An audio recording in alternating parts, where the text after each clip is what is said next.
ভূমি কিংবা জমি সংক্রান্ত তথ্য হালনাগাদ করা কিংবা খাজনা প্রদান, এইসব বিষয়গুলো সম্পর্কে ইতিমধ্যেই আপনারা যারা আলোচনা করেছেন কম বেশি তাদের কাছ থেকে আমরা জেনেছি, আমরা সকলেই কম বেশি তাদের কাছ থেকে শুনতে পেয়েছি বা জেনেছি। আমি আর সেগুলো আবার নতুন করে বলতে চাই না। উপস্থিতবৃন্দ, যুগ যুগ ধরে ভূমি জমি সংক্রান্ত হিসাব নিকাশ এবং এসবের ভাগ বাটোয়ার একটি চলমান প্রক্রিয়া আমাদের সমাজ জীবনে বা পারিবারিক জীবনে। জগতের নিয়মে প্রজন্মের পর প্রজন্ম অতীত হয়ে গেলেও ভূমি জমি এটা থেকেই যায়। সময়ের পরিক্রমায় একই পরিবার হয়তো একই জমি বিভিন্ন শরিকদের মধ্যে বারবার বন্টন হতে থাকে। ফলে সঙ্গত কারণেই একই পরিবার এবং স্বজনদের মধ্যে বন্টন প্রক্রিয়া কিংবা বিক্রি সূত্রে জমির মালিকানাও বারবার পরিবর্তন ঘটতে থাকে।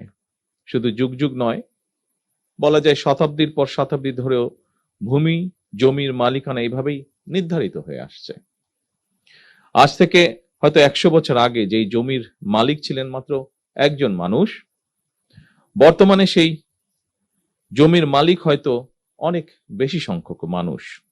এভাবেই জমি ভূমির মালিকানা শরিকানা যেমন বেড়েছে, স্বাভাবিকভাবেই জমির মালিকানা সংক্রান্ত পুরো প্রক্রিয়াকে রেকর্ডে রাখার জন্য ভূমি কর্মকর্তাদের দায় দায়িত্ব তেমনই বেড়েছে।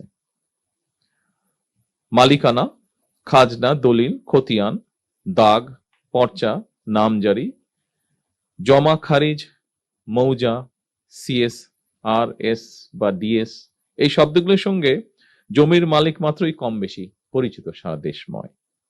ফলে এইসব বিষয় নিজেদের মালিকানা হালনাগাদ রাখতে মানুষকে সংশ্লিষ্ট ভূমি অফিসে আসতেই হয়। তবে প্রযুক্তিগত উন্নয়নের সাথে সাথে ভূমি ব্যবস্থাপনাও আধুনিকরণ হয়েছে। সেবা গ্রহীতাগণ নিজের জমিজমা সংক্রান্ত বিষয়গুলি বর্তমানে ঘরে বসেই অনলাইনে সম্পন্ন করতে সুযোগ পাচ্ছেন। এমনকি যারা অনলাইনে নিজের জমিজমার খাজনা প্রদান কিংবা প্রয়োজনীয় কার্যক্রম করতে সক্ষম নন, তাদের জন্য রয়েছে ভূমি সহায়তা সেবা কেন্দ্র। বেসরকারি উদ্যোক্তাদের পরিচালনায় ইতিমধ্যেই দেশের 61টি জেলায় বর্তমানে 893টি ভূমি সেবা সহায়তা কেন্দ্র চালু রয়েছে। এসব কেন্দ্র থেকে নির্ধারিত সেবা মূল্যের বিনিময়ে নাগরিকগণ সহজেই ভূমি সেবার আবেদন করতে পারছেন এবং সরকারি ফি পরিশোধ করতেও সক্ষম হচ্ছেন।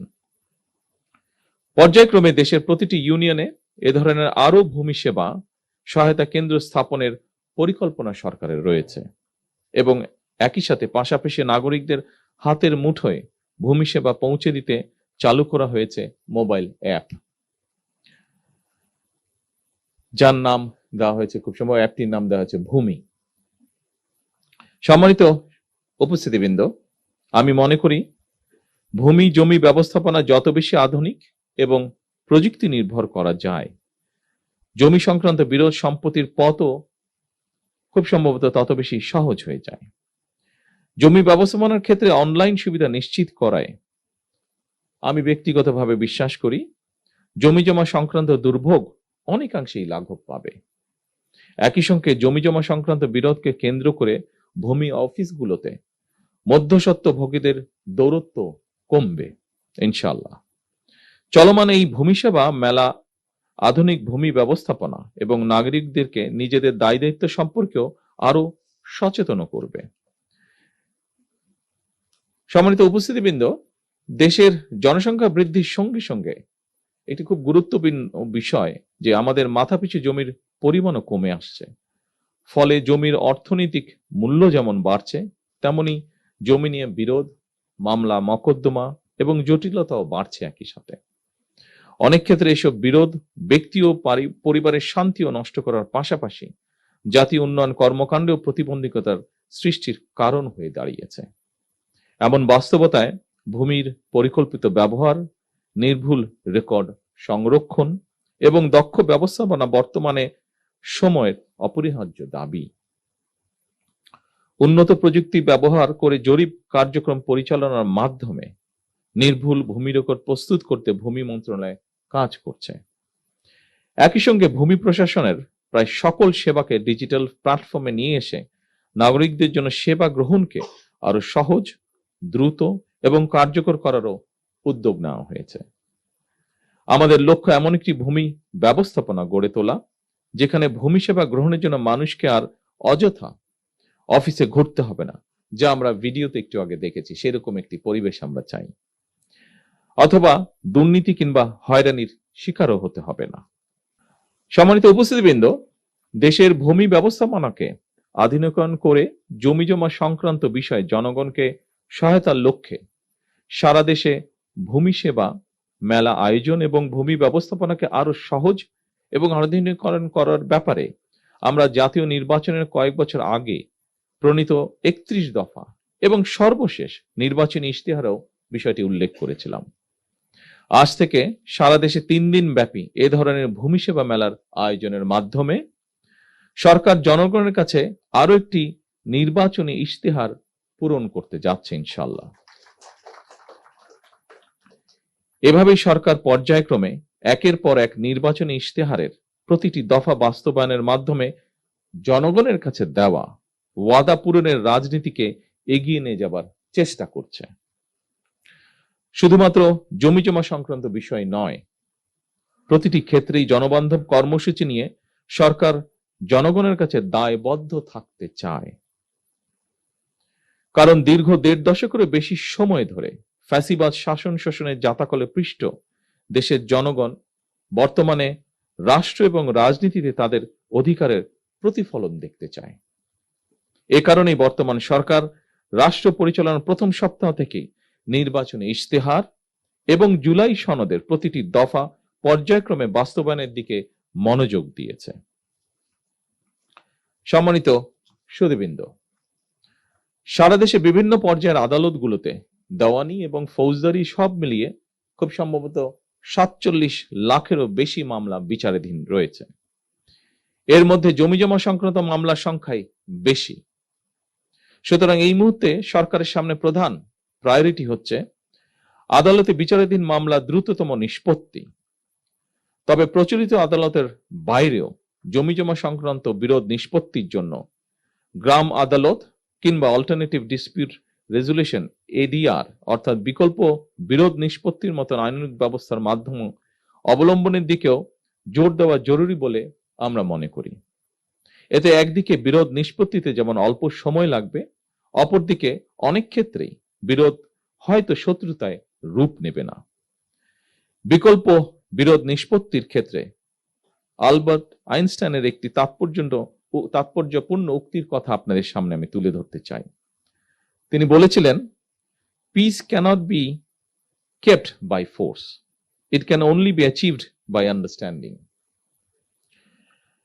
বিশেষ করে জমিজমা সংক্রান্ত মামলা বা দেওয়ানি মামলাগুলো পর্যায়ক্রমে নেগোসিয়েশন বা আলোচনা,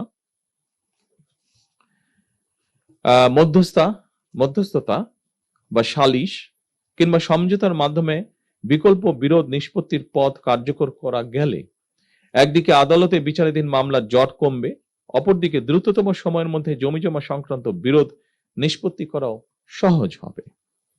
সম্মানিত উপস্থিতিবৃন্দ, জমি বা ভূমি শুধু এক টুকরো সম্পত্তি নয়, বরং মানুষের জীবনে এটি এক ধরনের নিরাপত্তা, নির্ভরতা, অর্থনৈতিক স্থিতি, জীবিকা এবং ভবিষ্যতের ভিত্তি।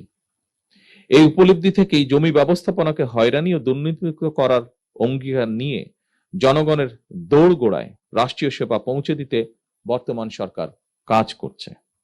আমি ভূমি মন্ত্রণালয় মন্ত্রী থেকে শুরু করে এই মন্ত্রণালয়ের সঙ্গে সংশ্লিষ্ট সকল কর্মকর্তা এবং কর্মচারীদের দৃষ্টি আকর্ষণ করে বলতে চাই, সেবা প্রদান জনগণের প্রতি করুণা নয়, বরং জনগণের সেবা নিশ্চিত করা আমাদের দায়িত্ব বলেই আমি মনে করি।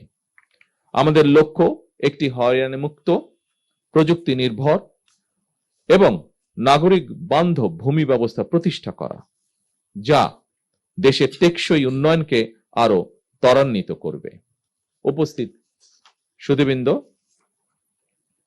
কৃষি জমির অপব্যবহার সম্পর্কে আমাদেরকে অবশ্যই সতর্ক থাকতে হবে।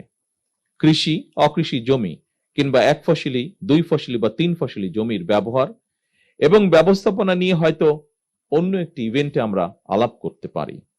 তবে আজ থেকে সারা দেশের সকল জেলা উপজেলায় শুরু হওয়া ভূমি মেলার মাধ্যমে জনগণ নিঃসন্দেহে উপকৃত হবেন। কারণ মেলায় ইনাম জারি, অনলাইনে ভূমি উন্নয়ন কর প্রদান, রেকর্ড সংশোধন, খতিয়ান গ্রহণ এবং ভূমি সংক্রান্ত যে কোনো অভিযোগ নিষ্পত্তির সুযোগ থাকছে। অনুষ্ঠানে আপনাদের সঙ্গে যুক্ত হতে পেরে ঢাকা এবং ঢাকার বাইরে অবস্থানকারী সকল কর্মকর্তাবৃন্দের সঙ্গে যুক্ত হতে পেরে আমি আনন্দিত এবং গর্বিত। সম্মানিত সকল উপস্থিতিবৃন্দ, একটি আধুনিক রাষ্ট্র গড়ে তুলতে স্বচ্ছ, জবাবদিহিমূলক এবং জনবান্ধব ভূমি ব্যবস্থার বিকল্প নেই। আমি এই ভূমি মেলার সাফল্য কামনা করছি। আল্লাহ হাফেজ। বাংলাদেশ জিন্দাবাদ।